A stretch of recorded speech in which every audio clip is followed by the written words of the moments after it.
inyo mga katravel. Tayo ngayon ay nandito sa loob ng Quezon Memorial Shrine. Ngayon ay wala na masyadong tao rito dahil hapon na po. Actually pasarado na, ngunit nakahabol lang ako para papasukin dito. Dito sa loob ng shrine ay nandirito ang mga koleksyon ng mga relics at mga memorabilia, lalo na ng ating dating Pangulong Manuel L. Quezon, at nandirito ang mga iba-ibang mga koleksyon. Kaya dito sa loob guys ay nakakatuwang ating matunghayan ang mga nakalipas na mga panahon, kung ano ang mga naging kaganapan at mga naging kasaysayan ng mga naunang mga Pilipino sa panahong yun. Dito mo magugunita ang mga iba't ibang mga panahon ng kasaysayan ng ating bansa ng Pilipinas. Itong Quezon Memorial Shrine ay pinasinayaan ito noong August 19, 1978. At dito nga ay naglalaman ito ng mga koleksyon ng mga iba't ibang kagamitan ng ating dating Manuel L. Quezon, mula nang siya ay maging bata hanggang sa siya ay nag-aral, hanggang sa siya ay naging presidente ng bansang Pilipinas na itinatag noong panahon ng unang republika. Kaya't narito ang kanyang mga kagamitan, ang mga baril, ang mga uniforme, ang kanyang mga tanggapan, mga kagamitan nung siya ay maging Pangulo, hanggang sa siya ay sa kanyang huling araw ng kanyang buhay, ay dito natin muling matutunghayan ang kanyang mga nakaraan.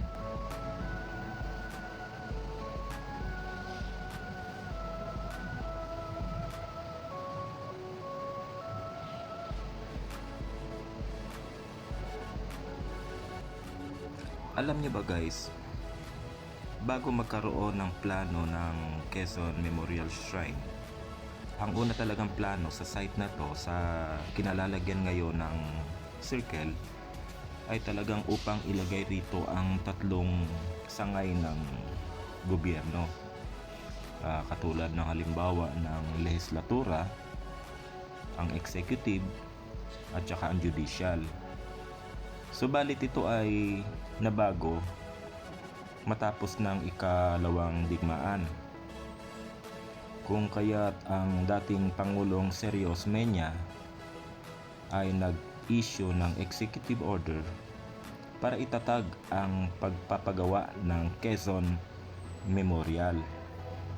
Kaya siya ay naglikha ng committee para makapag-ipon ng pondo at maitayo nga itong memorial ng kanyang predecessor o kanyang hinalinhan na si Pangulong Quezon, bilang pagbibigay pugay at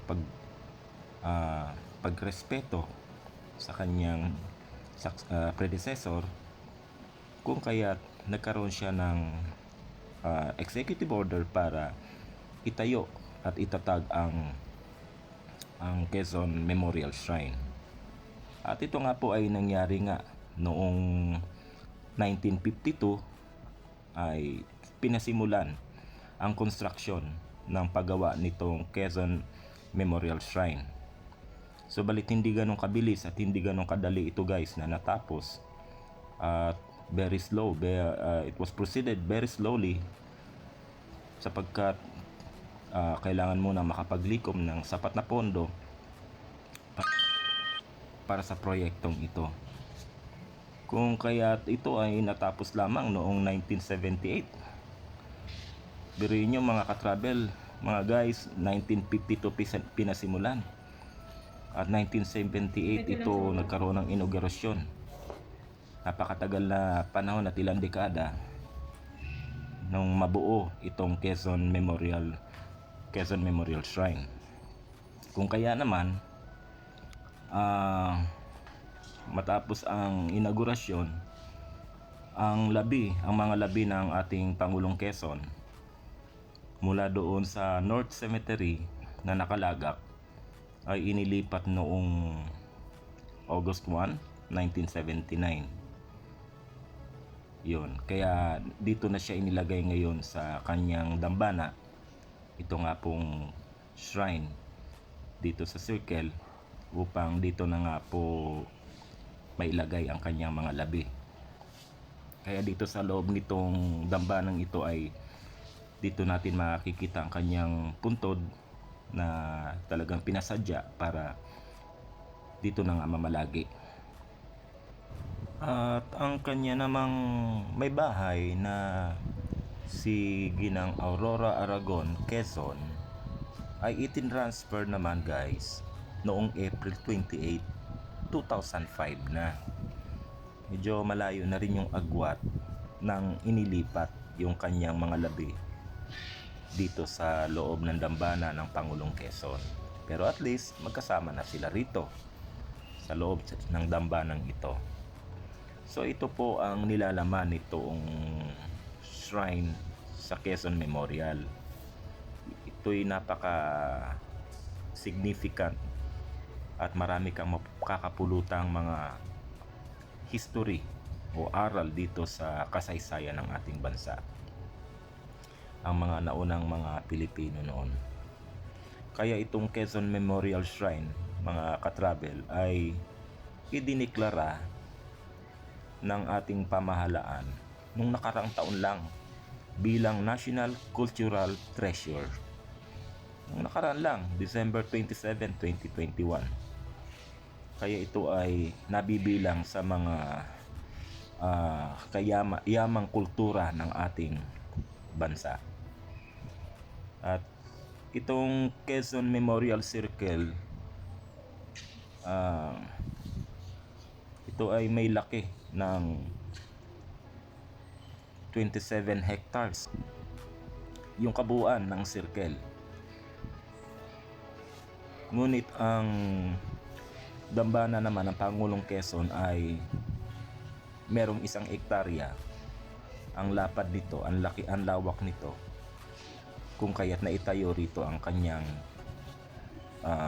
dambana. Yung itong tore na kung lalabas ka rito sa loob ng museyong ito, ay matatanaw mo ang isang napakatayog na tore na may 3 haligi na nagre-representa ng Luzon, Visayas at Mindanao. Ito ay may haba guys ng 66 na metro. Alam niyo ba kung bakit 66 na metro? Sapagkat ito ay ibinase doon sa edad ng Pangulong Quezon nung siya ay pumanaw sa edad na 66. Kaya naman ang arkitekto nito na gumawa nito na si Ginoong pangalan nito, Federico Ilustre, ang siyang dumisenyo nito na itatag at itayo ang 3 tore nito na may tayog at may taas na 66 na metro na nagre-representa ng edad ng Pangulong Quezon. Yan. So ito ang nilalaman guys sa loob nitong dambanang ito. Ayan, makikita natin ang mga espesipikong mga taon at petsa kung ano ang mga nagaganap noong mga panahon yon. Kaya ito ay bagay na bagay sa ating mga anak, mga apo, sa kanilang mga educational tour, at magandang mamulat ang ating mga bata, mga kabataan na may kaugnayan sa history ng bansang Pilipinas.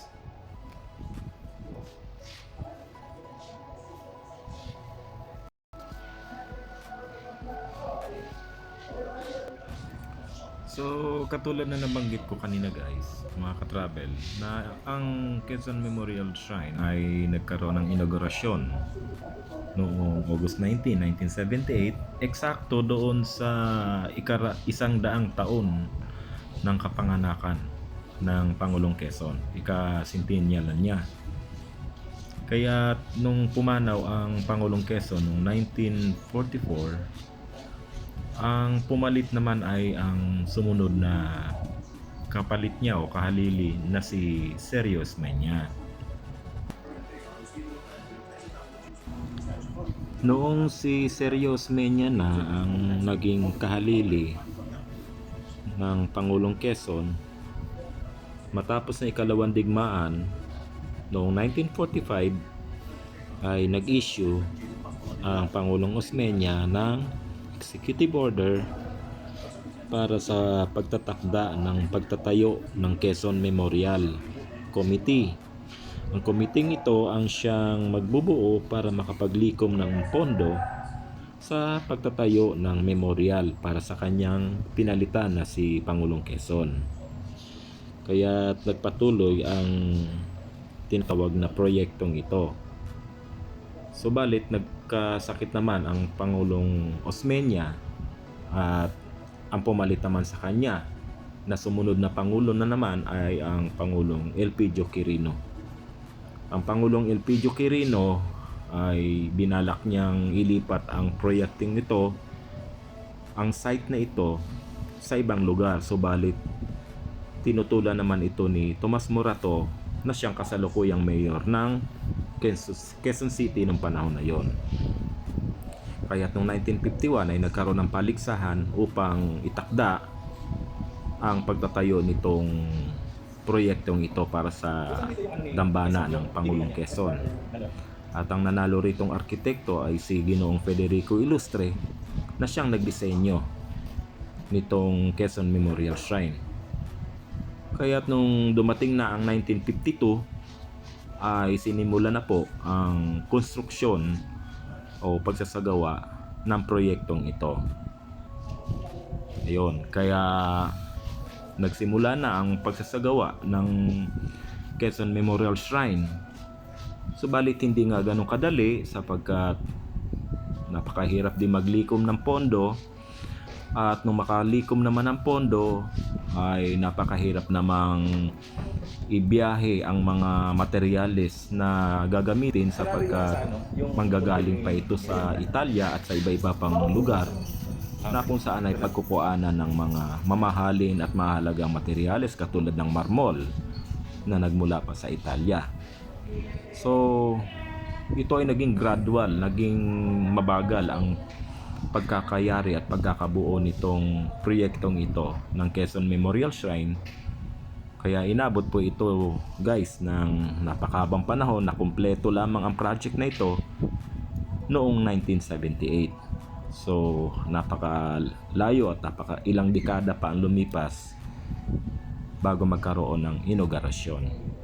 At sa wakas, nung matapos nga ang inaugurasyon, ang proyektong ito at nagkaroon na ng inaugurasyon, noong 1979 ay inilipat na yung mga labi ng Pangulong Quezon dito sa dambanang ito.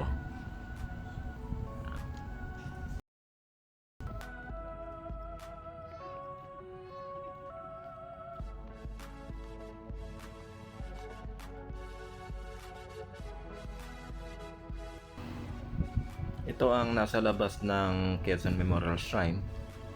Ito na nga ang tinatawag ng mga kababayan natin na circle. Nabanggit ko nga kanina, guys, na ito ay merong lapad at lawak na 27 hektarya. Sa kasalukuyan dito nga ginagawa ang MRT-7 station na konektado ito sa MRT.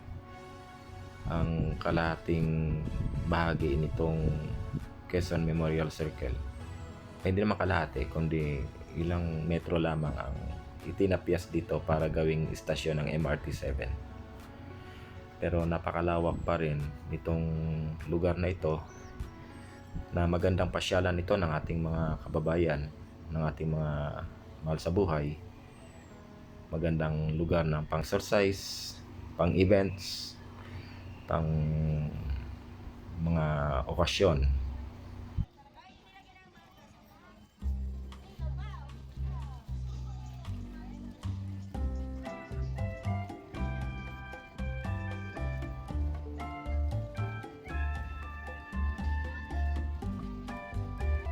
Ang Quezon Memorial Circle ay isang national park na alam nga natin na nakalocate po ito sa Quezon City, bahagi ng Metro Manila, at ito ay hugis nga na bilog. Ito ay pinangangasiwaan ng National Historical Commission of the Philippines. Guys, itong circle, naalala nyo nung 1970s nang dumalaw rito si Pope John Paul II. Ito ay isa sa mga naging venue ng misa ni Pope John Paul II, itong circle, sapagkat ito ay may sapat na lawak at espasyo upang ito ay dausan ng misa. Dahil ito nga po ay 27 hectares, kaya kahit anong dami ng tao ay napagkasya dahil nga sa may sapat na espasyo ang lugar na ito, ang Quezon Memorial Circle. So dito po sa circle na ito ay marami tayong mapapasyalan at didiscover rito sapagkat napakalawak ng damuhan dito. Pwedeng mag-picnic ang mga pamilya, at kung kayo ay mayroong mountain bike or bike, pwede ring gamitin at dalhin natin ating mga bisikleta para makapag-biking, at lalo na sa ating mga buhay, sa ating mga sarili, na pwede rin tayo mag-jogging bilang exercise. Yan guys, at marami ring mga kainan dito. May mga restaurant dito na masasabi nating masarap dalhin ang ating mga pamilya para kumain, family bonding. So yun guys, ang dami mga taong nagdadatingan sapagkat nagkaroon sila ng pagkakataong makalabas ng kanilang bahay at makapamasyal dito sa Quezon Memorial Circle. Pwede ding may mga available na mga places para sa seminar. Yan, may mga seminar hall dito na para magdaos ang mga aktibidad ng seminar. At dito sa circle ay meron ding napakagandang fountain na dancing fountain o dancing yun ang yun guys. At ito rin ay merong 3 underpass na ating matatagpuan dito sa circle. So ito lang yung aking vlog ngayon guys. Sana nagustuhan nyo. Maraming salamat.